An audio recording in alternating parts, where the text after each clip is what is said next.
Hi, everyone. Thank you so much for tuning in to Community Therapy. I'm your host, Morgan Wood, and today we have Molly and DeMario joining us on our episode of Building Lasting Relationships with Members. So without further ado, I'm going to let DeMario introduce himself, and then we'll kick it over to Molly. So happy to be here with you, Morgan and Molly. DeMario Bell, he, him pronouns. I lead the community team at CoachTramp. We're an Australian-founded HR software company. I'm based out of our San Francisco office, but our community makes up over 100,000 global HR practitioners and people leaders who share a mission of co-creating a better world of work. And I have the distinct honor of connecting them to one another for best practice sharing, collaboration, and support. And, honestly, I kind of like fell into the HR tech space, but I think I'm at my intersection of joy and purpose because HR people are definitely some cool people to build community with. Oh Happy to my be God. here. Thank you so much for joining us. Molly, Yes. do you mind introducing yourself? Of course. Thank you so much for having me. I'm so thrilled to be here. My name is Molly. I am the Senior Community Manager at Gong, which is a revenue intelligence software company. I manage a community of Gong users and general revenue professionals, and I help them connect to each other so that they can ask questions and learn best practices and network and grow in their careers. I am based in Chicago, and I have a dog named Penelope with me pretty much at all times. And I'm just so happy to be here. So thank you. And we're so happy to have you. Thank you so much, Molly. And DeMario, welcome to Community Therapy. So excited to have you both here. And DeMario, I love how you said this is the intersection of joy and purpose. And Molly also hopefully will get to see Penelope towards the end. But today we're primarily focusing on building relationships. And even in your introductions, I think it shines through about how you are the community managers of these very much interconnected communities. And so today, our first question to kind of kick us off is what are the foundational elements to building lasting relationships with a community? So Molly, would you mind kicking us off with your work with Gong, what you've seen, what is foundational to building relationships? Yeah, I love this question. And I think the number one thing that you can do as a community manager is be authentic to yourself and to connect with people on a human level, not just a professional level. I think it helps facilitate human connection between your community members too, when you as a community manager lead with that approach. The Visioneer community, which is Gong's community, is, as I mentioned, it's a community for Gong users and for revenue professionals, but we're also a community of people, of parents, of women in leadership, wine drinkers, runners. And so facilitating connections that are deeper than just our jobs helps create meaningful friendships. I always tell this story because it's one of my favorite stories to tell. We use a one-on-one networking tool called Matcha, and it connects people to chat about Gong, but also about their lives and their interests. We had two women actually connect on Matcha, and they're two women in sales, but once they started talking, they realized that they had so much more in common, and they connected on actually having partners in the military. And they forged a real friendship, and they actually led our Women in Revenue meetup together for 2 years. Now they have a podcast. So it's really, really important, I think, to lead with that human connection. And as a community manager, I also want to connect with people on a human level. And so I try to meet with people from the community just for 10 minutes, just to get to know them. I think it really helps build trust and rapport so they feel like they get to know me. And now I'm at a point where I'm getting Christmas cards from our community members. I send them flowers when they're going through hard times. And so all that to say, human, real, authentic connection is, I think, the biggest foundation to building community. Oh my gosh. Thank you so much for sharing that story, Molly. We'll have to add the episode in the show notes, or I mean, podcast in the show notes if you're comfortable Of with course. podcast, because that's incredible and how foundational too of using matcha to just connect them about Gong, but then also encouraging your members to step outside that kind of the comfort zone. I think oftentimes that community members will find themselves in of okay, I'm in this community for this product, and then helping them actually step outside of that bounds is so impactful. Demario, what are you seeing at Culture Amp? Yeah, I love how, Molly laid that out because, we know good things happen when the community comes together. And, one of the things that Molly touched on, which is really key, is that piece of being authentic. And I think that when you model being authentic, I think you create a space for your community members to follow that. Um, One of our values here, at Cold Tramp is, having the courage to be vulnerable, and that shows up in our community. And I always say that, if I be vulnerable first, that creates a space for you to be vulnerable next. And so to build off of that, off of showing up as your authentic self and getting to know your members beyond what they do are key pieces to that. Humility is another key element to that. And being willing to co-create this experience with your community members. As much as possible, I try to flatten this hierarchy in the community as me being the designated leader. And I look at it like, I'm just here to put guardrails in place. Let you jam out, and when you rub up against those guardrails, I'm just here to say, hey, this is the behavior that we like to see. But I want to co-create this experience. So I go in like, listen, I don't have all the answers. You're here for a reason. I want to make sure you're getting what you came here for. And in truth, when I started to lead an HR community of this scale, I dealt with a lot of imposter syndrome because I didn't think I had what it takes to connect HR leaders together. They're time poor, and they don't have a lot of time to give away. But I think when you create value and meaning, folks will create time for what they want. I think we've all heard that cliche of people make time for what they care about. And I think that's true for community because our members are their attention is being, pulled in many directions. And so I would say just being humble. And I've had to eat humble pie several times. And what I've embedded as part of, just the fabric of our community is feedback and creating mechanisms and having levers where I can get that informally and formally. We use a framework by Life Labs Learning, 10% framework. So I often ask my community members, how can I make this 10% better for you? How could I have made your onboarding 10% better? And that's digestible because often when you ask for feedback, folks are like, "Ooh, where do I start?" So I would say not to be loquacious, being humble and co-creating that experience, I think is just a really key element in addition to what Molly mentioned around authenticity, to making sure that your community members feel that they really are an essential part of that community. Oh my gosh, there's so many tidbits that you said tomorrow. I just like all of the headlines are flying through my mind. And I think between you and Molly, we've already covered so much ground. But, I think the through line is being authentic is that foundational block.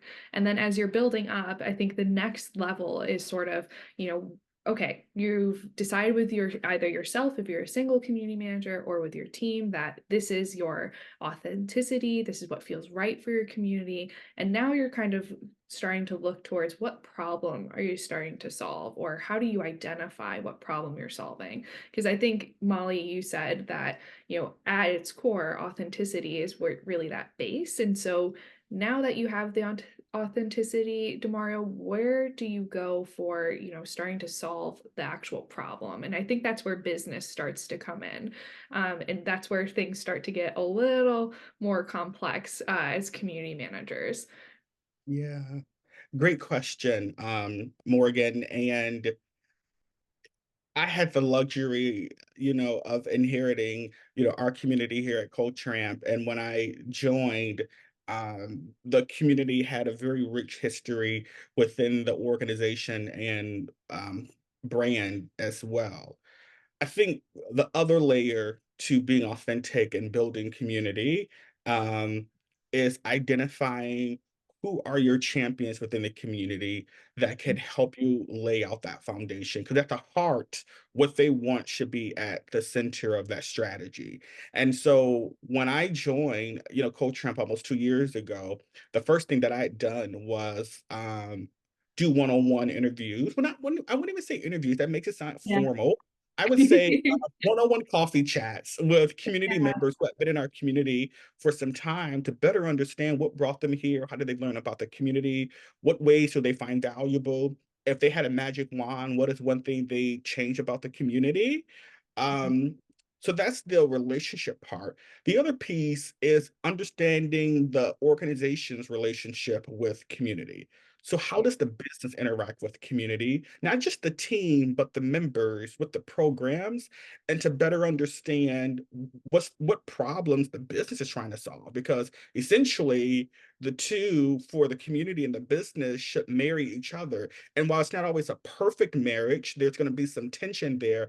I think as close as possible as you can bring those two visions and goals together. I think it just makes for a more successful, community manager, because you're not trying to be pulled in so many directions. And I'll say this lastly, because I want to hand it over to Molly. I often tell other community builders, I said, when you're trying to solve for everything, you actually solve for nothing. So understand, who is your ideal community member? What are they trying to solve for? And then build your community around that. Now, Morgan and Molly, people have reactions to when I say that. But for me, I like structure. And so if I understand, like, if my ideal community, when I say ideal, the person who keeps coming back and engaging more, is an HR director, 5 years of experience, based in the United States, a team of one, then how do I serve that member? And I can build experiences around that. But if I'm trying to build experiences for a chief people officer, a VP, a director, a manager, and an analyst, I'm just like, I'm building all these programs and I'm only one person. I think that that's not the best way to go. So, yeah, so I would say, to bring that back together, identifying who are those champions, and also understanding where the business is trying to go, and then marry those two. I love that. Molly, what are your thoughts? Yeah, I have a lot of similar thoughts to DeMario, and I totally agree. Like, I think one mistake people make is trying to boil the ocean and please everyone, when really you should understand exactly who you're trying to serve and then build the experience for them. I think also a big mistake that companies make when building communities is building a community that solves for their needs. Yes. And so in order to know what you're solving for, you have to ask your community members. I mean, you can lead with company initiatives all you want, but if you're not solving a problem that your community is having, it will not matter how strategic you're trying to be. Gong is actually the Visioneer community is a pretty nascent community. It was built in 2021. So we call ourselves, we're in the toddler phase. But my manager, Nisha Bakshi, who's incredible, built the entire community from the ground up. And the way she did it was by interviewing over 100 people who she knew she wanted in the community and asked them what they wanted. And these were folks with, high ARR, or they would come to a lot of Gong events, or they were really engaged users of Gong. And she spent the time to get to know them and understand their challenges, similar to what DeMario said. Like, those coffee chats can go such a long way in helping you understand what the needs of your members are. And I think it's so much easier to tie your company's strategic initiatives when you lead with the customer. So once you know what your community wants, you can align to your leadership and your organization's priorities. At Gong, our community team actually sits in the customer success under the support umbrella. And so we always say that marketing solves for the why and our community solves for the how. So we help connect our community members to each other so they can better learn how to use Gong, how to be a better revenue professional, how to be better in their career, which really helped us connect the dots between what our own segment of the business was solving for and what our community members needed. Oh man. And I really like how you define that with the why and the how between marketing and customer success. Because oftentimes we hear at Hivebrite, where should community sit? And oftentimes it's a team member of one running a platform, at least what we see at Hivebrite. And I think that's such a clear way to start to think about community, Molly. And kind of off of that, Molly, when you're starting to outline, okay, here's the why and here's the how did Gong start to get that internal buy-in? And maybe at least maybe for Gong it was natural, but what would your advice be for somebody who's a team of one, or maybe a whole community team that's struggling with bringing that business, and like DeMario said, that creating that union between business and customer. So what advice do you have for internal buy-in? Yeah, I know internal buy-in is a struggle for a lot of community managers, especially when you're building from the ground up and you kind of have nothing to start with. But I think the number one tip I would give is to find someone on the executive level who understands the value of community. And you'll probably have to do a lot of teaching up front. And so for us at Gong, that was Iran, who was the CCO at the time. And Nisha did a lot of education with Iran and really made him our community's champion by teaching him why it was important. At Gong, we use it in the Visioneer community, we use the Spaces framework, which was created by David Spinks, who's a community legend. And that's how we measure the success of our community. I'm sure I'll talk about this more a little bit later, but Spaces stands for support, product, acquisition, content, engagement, and success. So you have to help your executive team understand how your community solves for each of these objectives. And that's what we did with Iran. So we have goals and KPIs for each of those dimensions of Spaces so that leaders at Gong can see the direct value of our community. We also have a really great CS ops team who built us these dashboards so we can measure our impact in real time. I think a couple other tidbits and pieces of advice that I would give. Make sure to ask your leaders and your internal stakeholders for their feedback and direction and really make them a part of the community building process and make sure that you're aligning to their objectives. And then another thing is that once you have your executive buy-in, again, you have to teach people about the value of community. So find those people at your organization in marketing, in sales, in success, and help them understand how your community solves a problem for them. I'll give a quick example of this. So our support team in particular, we had people filing support tickets to submit feature requests for Gong. And each support ticket costs our team money. And so we implemented a really, kind of bare bones support or a feature request process in the community so that we then routed folks to community to submit product feedback rather than going to support. So we've actually saved our support team time and money. We've collected almost 2,000 feature requests through the community. So it's also helped us build a much more streamlined process for managing feedback and feature requests from our customers with our product team. Oh my gosh. Thank you for that really tangible example, Molly, because I was going to ask. Yeah, totally. And just two more things. I think it's really, really important to like that education piece. Same with your executive leader. You have to go on a roadshow. You have to build a deck. You have to teach people why community is important and how it helps them. Something Nisha taught me was that almost everyone has 15 minutes on their calendar. So ask for 15 minutes from those folks on marketing, sales, success. And if you can't get time on their calendars, record yourself, like walk through your deck, send them a video, and make it really, really easy for them to digest. And then I think another thing that we try to do at Gong with our internal folks is offer them opportunities for thought leadership in our community. So we'll have them do a video interview or write up a post and really get them involved in the community process so that they see the value themselves rather than just me telling them. Absolutely. And I love the tidbit about the roadshow. And Jenny Weigel jumps to mind. I think she has a deck, and we'll link that in the show notes too, of like what a roadshow can look like for folks who might be a little more green in this space.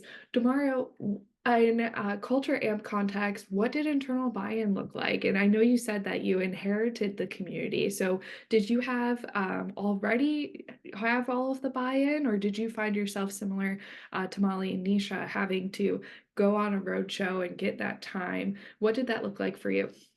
Yeah, thanks, Morgan. And I love Molly's example. And I think what I'm going to share is going to be very complementary to that because I did inherit our community back in 2022 when I joined. And the beauty about our community is that it's been a part of the company since our, Genesis in 2010, and I call myself like a third generation community manager here because we've had like three eras of community managers here at CoachRamp. Um, and so when I inherited the community, of course, because the community was going through a different phase. So it was Yeah. going through, I would say, preteen to now going through, we're off to college now. So it's a little bit more mature.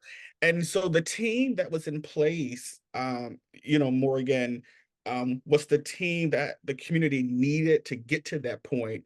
And I Right. was brought in to take us to that next point. So of course I had to go back to the company to talk about this is what community looks like going in this next phase.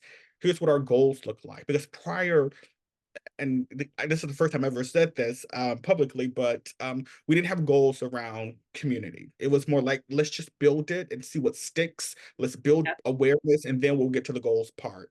Yeah. It's hard to reverse engineer community teams, to be completely honest with you. I've learned that. So there have been some pain points along the way, but it's been beautiful because I've seen Yeah. just in the past 2 years how our community has grown. Mhm. So I had to go get executive buy-in just to share like this is where our community is going. Community wasn't as collaborative in the past with other practices, so other teams, so having to go to them, very much like Molly said, this is what community is. This is how we can help grow and scale your work. Here at CoachRamp, community sits in the global marketing practice, and then particularly within brand marketing. And so we used to sit under regional marketing, which is more events focused, but now we've moved over to brand marketing, which I think is a great play because Yeah. I love the fact that we support top of funnel, which is focused on brand awareness, lead generation, and advocacy. And Molly hinted at this, community can support almost any vertical of the Yeah. business when you look at that spaces model. And when people often ask where could community sit, well, it depends on what your goals are. And then you'll get your answer once you find out what your goals are. The other big accomplishment based off of that, what I'm really proud of, and I'll bring this home, is in 2022, when I look at the data, Yeah. and I'm still working with my CS ops teams and marketing ops teams, Molly, to build out our dashboards because they're very helpful when you're trying to Yeah. improve the ROI of community. In 2022, we influenced over a little bit over $430,000 in ARR to the business. Yeah. And 2024, well, 2024, that Yeah. number went up to $2.1 million. Oh my gosh. And, Woohoo! That and congratulations. what's and I when I and I tell people that is a shared win, not only with the community managers, the Mhm. community team, but for every single member who's been a part of our community because they've played a role in that. And while our success isn't only measured by that number, Right. but when you're trying to get more resources Yeah. and support, I tell people that number resonates with a lot of people across the business who think in numbers. So when I you can can go and say, imagine. I've doubled our ARR in just 2 years, folks begin to listen. Mhm. And then you can start to tell them the value of community. So I wanted to bring that home. It's just kind of like to Molly's point, how do you speak folks' language? Yeah. How do you appeal to what they care about? And once you get in that door, then you can reel them in. So Yeah, absolutely. Oh my gosh, you both gave such great examples. And the kind of I think is DeMario, what you just shared when you were talking about how you had to scale in those 2 years. The question that comes to my mind is how do you balance scaling relationship building meaningfully with members? So on on the business side, you're clearly like hitting it out of the park.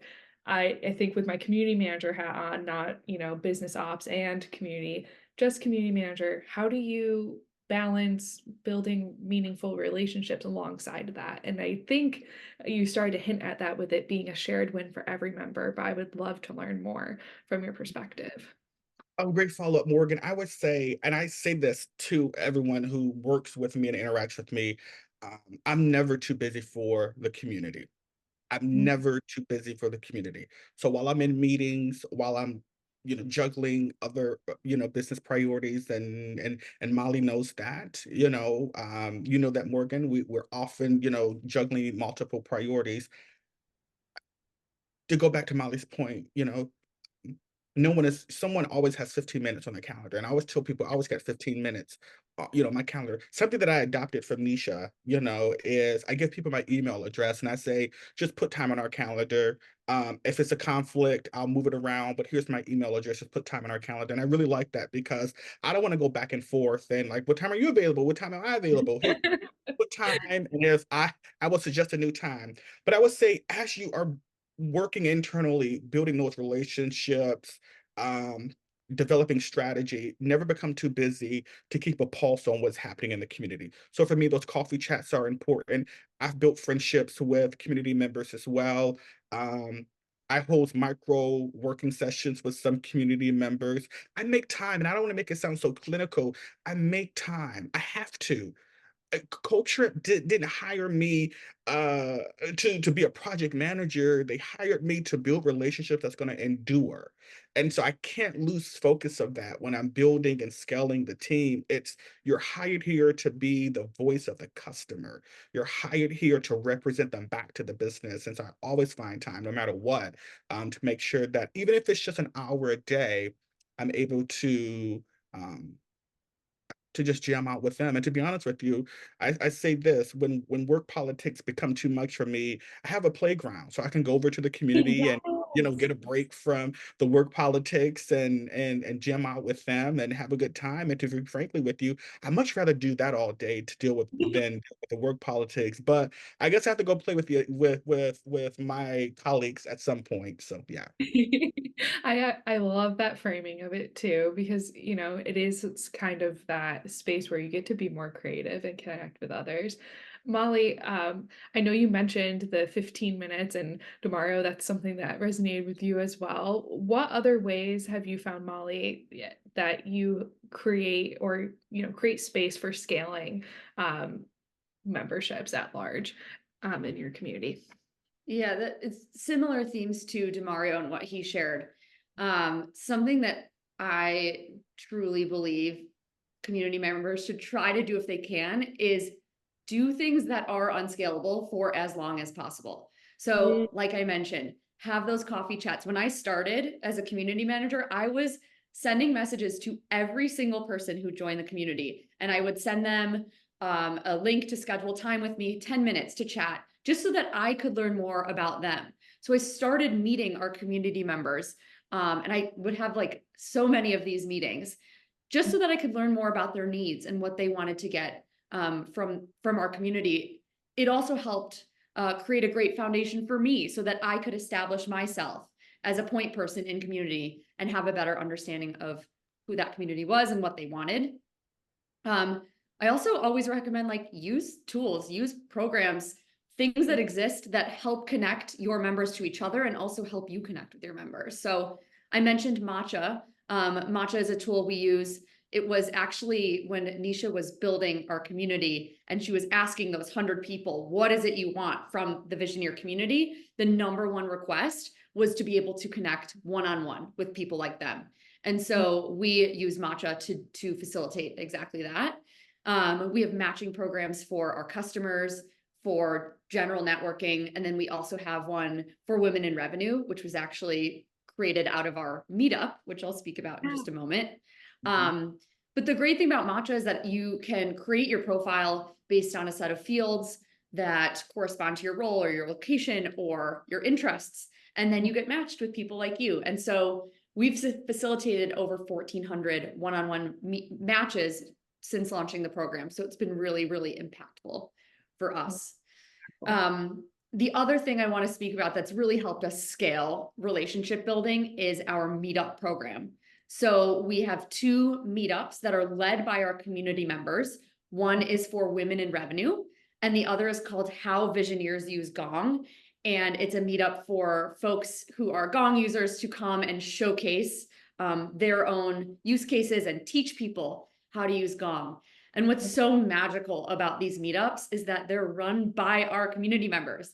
So I had to do a lot of work on the front end to really design a program that could run successfully, you know, without me being super, super involved. And the way we do that is with a pod model. So it's our meetups are run by 2 community members. They're supported by 2 Gongsters internally, and then they're sponsored by a Gong executive. Our meetups are also open to prospects and customers. So actually, when prospects later become customers, we can attribute meetups as a touch point in the sales cycle. And so that has really obviously been impactful for us. But I think meetups are such a good way to scale that relationship building. And I'm still involved. And so people still see me and know me, but they're also getting to know each other, and those programs are growing. Oh, absolutely. And it must be nice too in that pod structure for you to be able to start to have a little bit more bandwidth to observe versus, you know, having to drive all of the time. And we, at least in at Hivebrite, we hear from customers saying, okay, when will I start to be able to do that? And I really liked, Molly, how you had that, you know, overview vision of like, have it be as non-scalable for as long as you can manage, because I think oftentimes it's like community managers will feel very overburdened. They have a lot going on, but then you start to get into, I think, DeMario, you said that college phase eventually, where things are moving on their own. And so being able to create space to also appreciate that growth period in community, I think was really a standout moment for me with what you shared, Molly. So thank you for both of you for sharing how you have seen your community scale.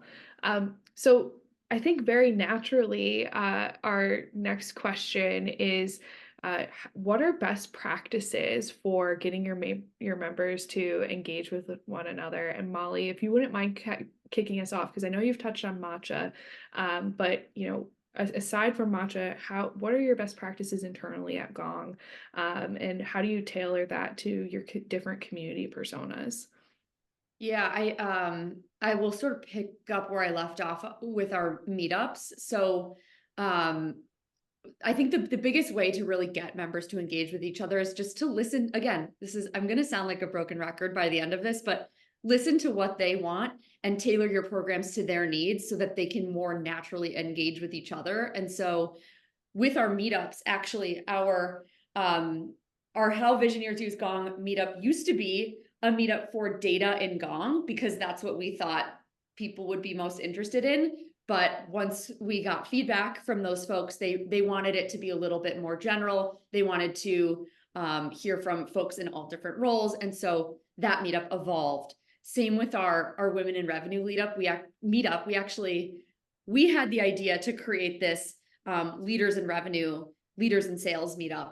And we had reached out to Katrina, who leads the Women in Revenue meetup, and she came back to us and said, I really want to do a Women in Revenue meetup. And so I think when you let the community members lead, the engagement will naturally sort of follow.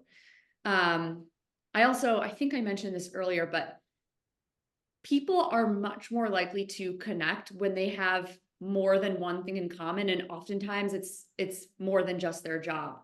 So you'll see this reflected in like Women in Revenue, for example, but you can also have like, we've been chatting about potential new meetups that we want to spin. And there are 2 twin moms in our community who are both in sales. And so that's just another natural connection point that I think facilitates engagement. So again, you know, lead with your community members and what they want. And it's much more easier to scale programs that last when they're led by the community. My last tidbit is, I think sometimes we forget about the more tactical level, but I'm always tagging people in posts. So like trying to just increase visibility that way. And people get an email when they're tagged in posts. So like I mentioned, we have a dashboard where we can track ARR influence, but I also get really detailed persona information. And if you don't have a dashboard, by the way, like don't worry, there a lot of community platforms have reporting and analytics within them. So it's not a must have, but I can see persona information. So I'll look at like who's been active under which persona and then tag those folks in those posts to sort of further encourage engagement.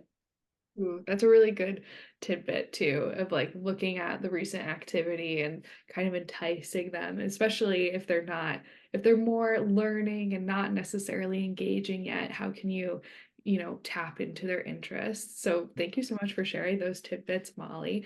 And then DeMario, I would love to hear what are the best practices that you've had that you've especially in more of your college age starting to transition into for your community, what are the best practices you've kind of noticed yourself leaning on?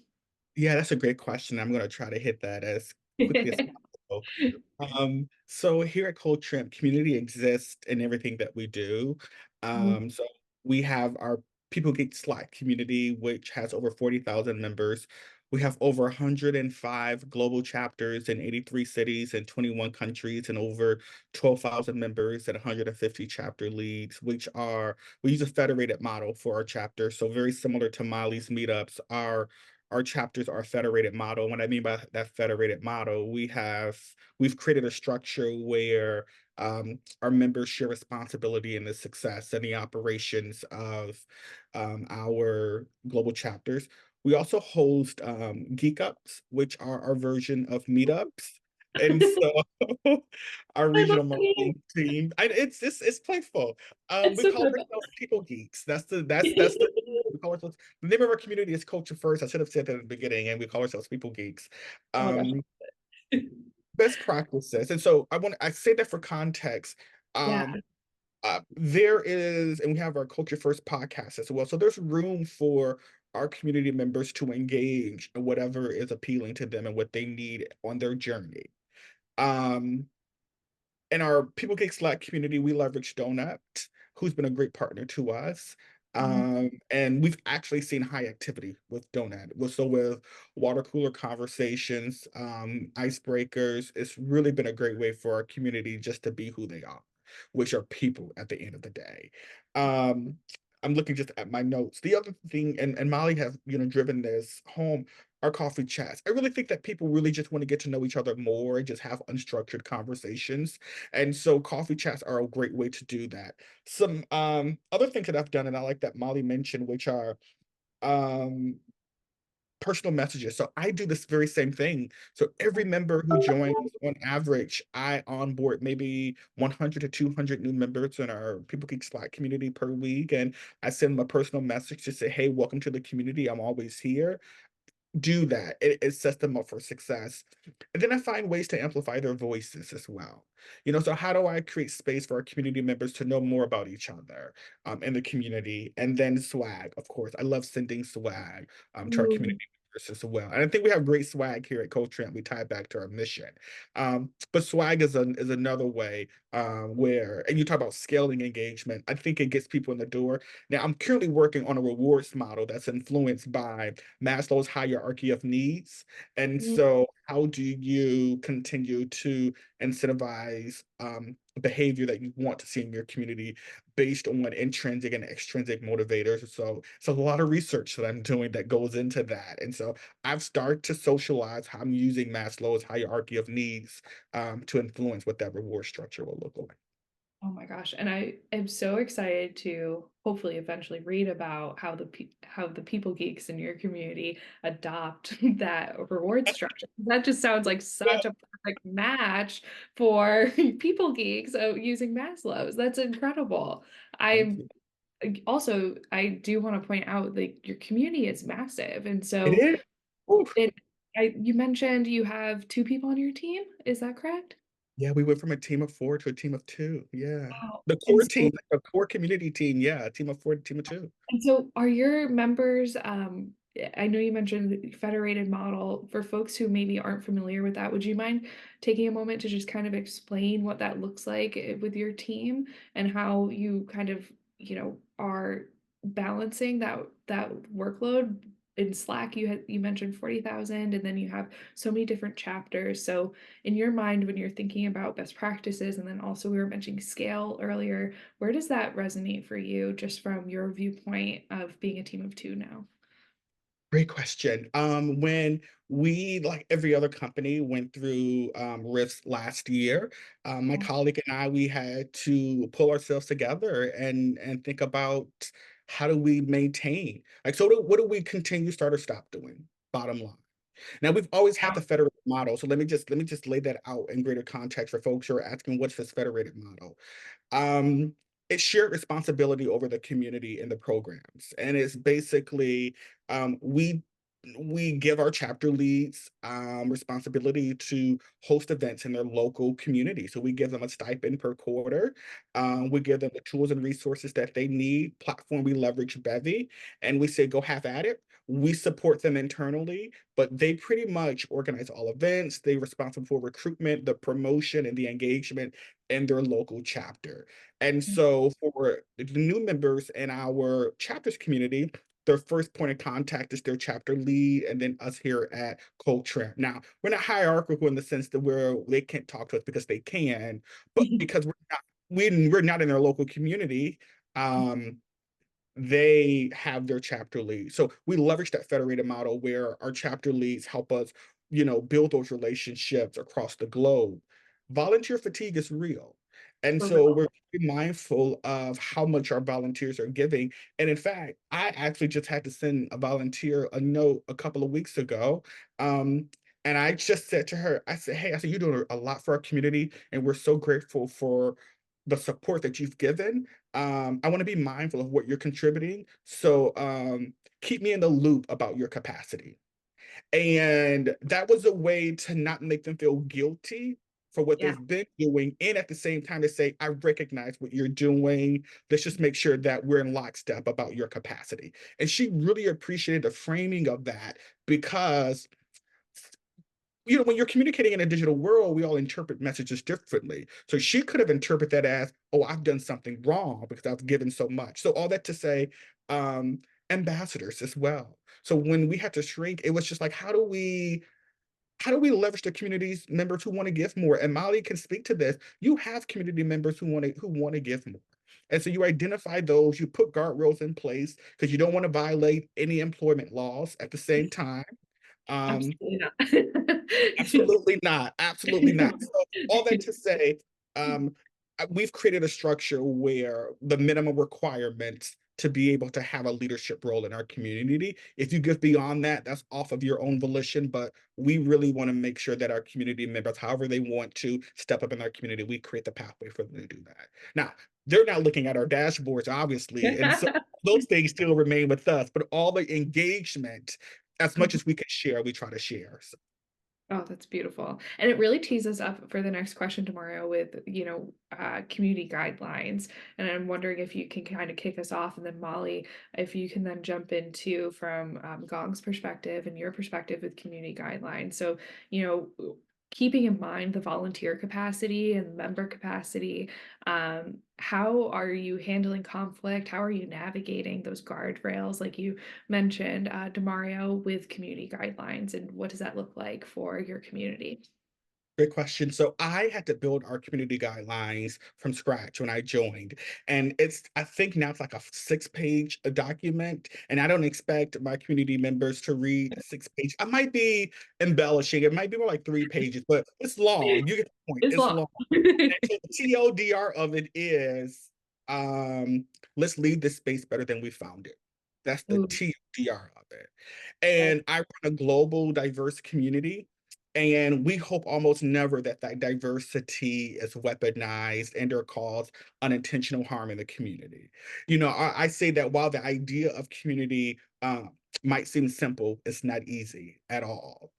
And our guidelines are just what they are. They're guidelines and they just indicate the behavior we like to see in the community and the behavior that will get you kicked out. And I've had to kick out people. And I tell people our number one rule is no selling, self-promoting, spamming in our community. I say that reading the guidelines is your first and final warning. I lay it Mhm. out, and I have to be heavy-handed in that way so that they know that this is a precious space. So I lay it out. I've seen conflict come up where, especially in Slack, where our community members, we all communicate differently just globally. based on, where we live, where we were, how we grew up. And in fact, I had a community member. I noticed they will often give great feedback in the community, but how they would give that feedback, Morgan, any reasonable person could render that as off-putting, rude, ill-mannered. And I pulled them to the side to say, hey, I really love how you're sharing best practices and amplifying our community. Here's how I think you can make that 10% better. And pretty much lay that out, how some people might not hear what you're saying because they're trying to process, I'm having a reaction. Now, they were in a place to receive that feedback because they say, oh, it's just cultural differences. Is it really? Or you Yeah. just being what I can't say, in this podcast? And so it's protecting that and being consistent with enforcing your guidelines, being consistent. And when you do have conflict, it's not picking a side, it's using those guidelines as your foundation. And I tell people how I've designed our guidelines is that when I do see conflict, we're able to go back to that to say, well, this is what our guidelines say. So it's not what DeMario said. It's not DeMario picking a side. Obviously, I'm gonna come off this. I'm gonna leave room for Molly. Obviously, depending on the nature of the conflict, Mhm. warrant different, you know, reactions, repercussions, and etc. Um, but those guidelines help serve as that check and balances. And then I also, I keep our legal team and my top contacts in Slack. So Molly, I'm curious what you all, do over at Gong, managing conflict. Yeah, no, that's I I'm gonna again echo a lot of what you said, but I have a little bit of a different experience just because the Gong community is so much younger, and we're really in that phase where thankfully like 99% of interactions in our community are really positive. Mm, However, I have previously managed communities that were a lot larger, and I have definitely dealt with negativity in those communities. I think the worst thing you can do is avoid it. The best thing you can do is address it head on. Yep. Um, I think for community managers, and maybe I'm just speaking for myself, but I struggle a lot with like, I want everyone to like me and for people to feel comfortable with me. And so sometimes it's hard to lay a heavy hand, but it's so important because it really sets the precedent for like the behavior that you want everyone to model. Um, Again, like obviously that this may be obvious, but loop in your management or leadership if necessary, like never leave them in the dark. Yeah. And don't just let them know, but come with a plan or a recommendation for how to handle it. Um, I think it's also really important just to be honest and to be human. And it's so easy these days for people to get frustrated and escalate things online. And so sometimes when I see conflict, I will actually schedule a meeting with that person and just talk to them face to face or over Zoom to really like understand their perspective, but also help them understand that we're all just people. I'm a person. And I think it's much easier to problem solve that way. Again, not necessarily scalable. And it depends on the situation. But that might be a route that you want to take. And some things should be addressed online. I would say know when to turn the comments off and don't be afraid to do it. And then some things can be addressed offline, like I mentioned. And then just to round it out, of course, like have really, really strong, clear community guidelines that you can always point back to. Because having written documentation that you can reference is so much better than reacting on emotion or instinct. And there's really like no need to reinvent the wheel in terms of community guidelines. There are plenty that exist already. You can go look at the Visioneer community guidelines if you need inspiration. Don't spin your wheels, and of course just modify them as things come up in your community. You can always do that. mm, Wow. Beautiful. So, I feel like I could talk to the both of you for hours and hours, but we are at our last question, and I think this is kind of a great way to end or wrap up this conversation, and it has to do with measuring success. So the question that we have from our community is, how do you measure success of relationship building efforts within a community? And I think you both have hit so many points about how to do that, but at the end of the day, community managers were often we're asked to demonstrate ROI. And so I would love to hear, DeMario, from your perspective, and Molly, from your perspective, when it comes specifically to relationship building, how are you measuring that success and really showcasing the impact that you're making when it comes to building relationships? Yeah, I'll kick us off, and I love this question. And I think Molly set us up well previously talking about the Spaces model, um, designed by David Spinks, which is great. And out of that Spaces model, as Molly laid out, which is support, product, acquisition, content, engagement, and success. We focus on that acquisition piece, which is top of funnel. I think any successful um, community manager, community professional, Morgan has business acumen. And no matter where you sit, you have to have business acumen because you have to understand what are the needs of the business. So we have a ton of dashboards very similar to Gong, what we're looking at. So at a programmatic level, which is just table stakes, we're Yeah. looking at, and when we have several programs, we're looking at engagement in our chapters, number of events hosted, number of chapter leads meeting their minimum thresholds, how many returners are coming back, people get Slack community discussions, replies, reactions, new members joining. The fortunate part about our community that we've experienced organic growth over the years. So we actually don't pour any resources into acquisition because it's just been organic. So we're looking, so it's table stakes, just looking at those things, sharing like, oh, our community is healthy. We run an annual survey to better understand what's happening in our community and build our strategy around that. We connect those dots to the so what. So Yeah. you've hosted these events. What's happening? We're looking at lead generation, MQL expansion. We're connecting those dots to tell that story. So I mentioned that 400,000 earlier, and now that went up to 2.1 million. That's because of we've created value for our community members to come back. So we've designed experiences that they want, so events that they enjoy. We've shared content with them that resonates with them. We've had engaging conversation that keeps them coming back. And so we use UTM trackers anytime we share, content with them. So that's a touch point. We leverage Bevy. So Bevy is synced into our Salesforce. So anytime a new contact is created in Bevy, that's pushed over to Salesforce and create a new contact record. So that opportunity will be attributed back to the community team. And so that's how we're looking at it. And then to bring this home, we present that back to the marketing practice and we present that back to the business on a regular basis just to show the impact of community. That's the TLDR of it. So connecting programmatic success, which is just table stakes, with business success. And I'll say this lastly, I have to go be vulnerable to my team and say this. I said, look, I said overall activity is up in our People Geek Slack community. I said, but the number of people engaging is down. And it's been down for the past couple of years. That's a problem. How do we solve for that? So even going back to the business and saying, you know what, we actually are trending in the wrong direction. I have a solution for that, but I just want to let you know there's something in this calculus that isn't resonating. So I will also offer that. Oh, I love that. And I really think that's an important aspect of that, DeMario, being able to say, this is the success, but then also here's where we have an opportunity to grow, and like creating that space with your stakeholders to be vulnerable and to point out where you can move towards. All right, Molly, are you ready to take us home with the Let's go.